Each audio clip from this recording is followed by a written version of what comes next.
آج کل social media پر ایک بات بہت زیادہ پھیلائی جا رہی ہے کہ علماء کرام نے اپنی ذمہ داری پوری نہیں کی اور مدارس نے معاشرے کو کچھ بھی نہیں دیا۔ کیا واقعی حقیقت یہی ہے؟ آئیے حقیقت کو جاننے سے پہلے لوگوں کے دعوے سن لیتے ہیں کہ لوگ کیا کہتے ہیں۔ کوشچن بیسیکلی یہ ہے کہ ساحل صاحب ہمیشہ سے کہتے ہیں کہ علماء نے اور مولوی طبقے نے اپنی ذمہ داریاں پوری نہیں کی۔ ہمیں یہ اس چیز کا ادراک ہو چکا کہ انہوں نے ذمہ داریاں پوری نہیں کی، ہم سمجھ چکے۔ پوائنٹ یہ ہے، سوال یہ ہے کہ کیا ساحل صاحب نے کوئی ایسا آرگنائزڈ پلیٹ فارم ارینج کیا ہوا ہے کہ ہم نوجوان ملک کے اندر اور انٹرنیشنلی اس پلیٹ فارم کے ساتھ جڑ سکیں؟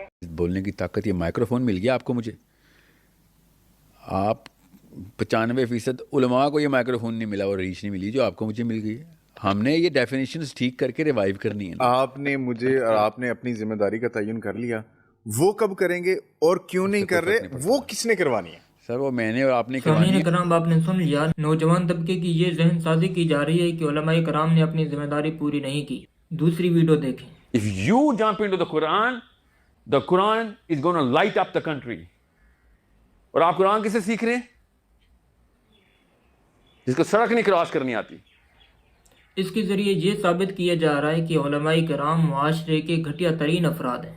آپ کو یہ بات معلوم ہونی چاہیے کہ یہ اعتراض صرف آج کل نہیں بلکہ جب سے دین آیا ہے اسی وقت سے دین کے دشمن بھی آئے ہیں جو دین کو بدنام کرنے کے لیے، دین کو ختم کرنے کے لیے طرح طرح کی سازشیں اختیار کی ہیں کہ علماء کرام کو کسی طریقے سے بدنام کر کے لوگوں کو دین سے دور کیا جائے، کہ جب علماء کرام سے اعتماد اٹھ جائے گا تو دین خود بخود ختم ہو جائے گا، کیونکہ جب اعتماد نہیں ہوگا لوگ دین ہی نہیں لیں گے۔ یہ بات یاد رکھیں کہ دین قیامت کی صبح تک باقی رہے گا انشاءاللہ۔ یہ جدید سکالرز کیا اسلام کو مٹانے کے لیے بڑے بڑے فرعون میدان میں آئے، لیکن اللہ تبارک و تعالی نے سب کو نیست و نابود کر دیا۔ پہلی بات یہ سمجھیں کہ علماء کرام کی اصل ذمہ داری کیا ہے۔ اللہ تبارک و تعالی قرآن مقدس میں فرماتے ہیں فَلَوْلَا نَفَرَ مِن كُلِّ فِرْقَةٍ مِّنْهُمْ طَائِفَةٌ لِيَتَفَقَّهُوا فِي الدِّينِ وَلِيُنذِرُوا قَوْمَهُمْ۔ اس آیت کے اندر اللہ تبارک و تعالی یہ کہہ رہے ہیں کہ لوگوں کا ایک گروہ، لوگوں کی ایک جماعت دین کو سیکھے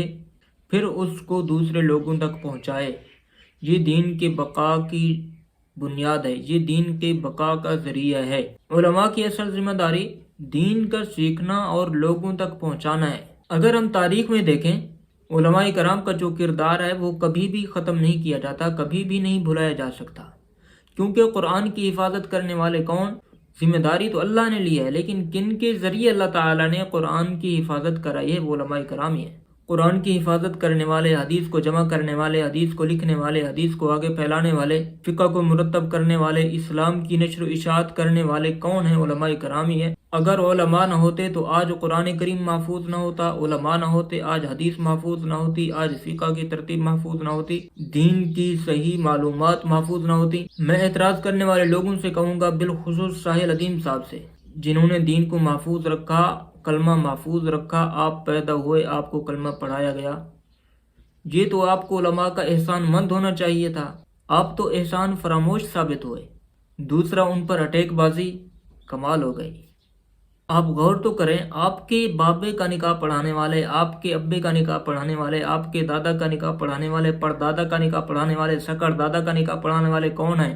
علماء کرام ہی ہیں، جن کے خلاف آپ کی ہر ویڈیو میں گفتگو ہوتی ہے۔ اگر یہ آپ کے بابا کا نکاح نہ پڑھاتے، آپ کے والدین زنا کرتے تو آپ تو حرام کی پیداوار ہوتے۔ اگر یہ آپ کا نکاح نہ پڑھاتے تو آپ کی اولاد جو ہے وہ تو ولد الزنا ہوتی۔ آپ شکر ادا کریں کہ انہوں نے آپ کا نکاح پڑھایا، آپ کے والد کا نکاح پڑھایا، آپ کے دادا کا نکاح پڑھایا، جس کی وجہ سے آپ حلال کے ہوئے۔ اگر یہ نکاح نہ پڑھاتے، بغیر نکاح کے ان کا تعلق قائم ہو جاتا تو پھر حلال کے نہ ہوتے آپ کی اولاد بھی حلال کی نہ ہوتی، وہ بھی ولد الزنا ہوتی۔ ساحل عدیم صاحب سوچیں، پاکستان کی آزادی سے قبل ہی ہر چیز کے الگ الگ شعبجات بن گئے، میڈیکل سائنس کا الگ ہو گیا، انجینئر کا الگ ہو گیا، طب کا الگ ہو گیا، ہر چیز کے الگ ڈپارٹمنٹ بن گئے، ہر چیز کے الگ شعبجات بن گئے، تو ہر شعبے والوں کو اپنی ذمہ داری پوری کرنی چاہیے۔ علماء کرام کی ذمہ داری یہ ہے کہ مسجد کے اندر جماعت جو ہوگی وہ وقت پر ہوگی، رمضان شریف آئے گا تو آگے جو تراویح پڑھائے گا، حافظ قرآن ہوگا، عالم دین ہوگا، وہ آج مل رہا ہے، موجود ہے۔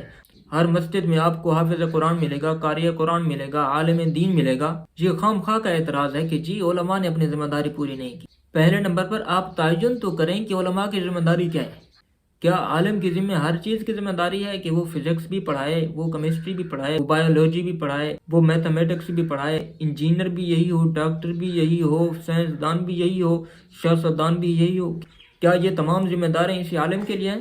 یہ سوچ غلط ہے، یہ خام خواہ کا بے بنیاد اعتراض ہے جو علماء کرام پر کیا جا رہا ہے۔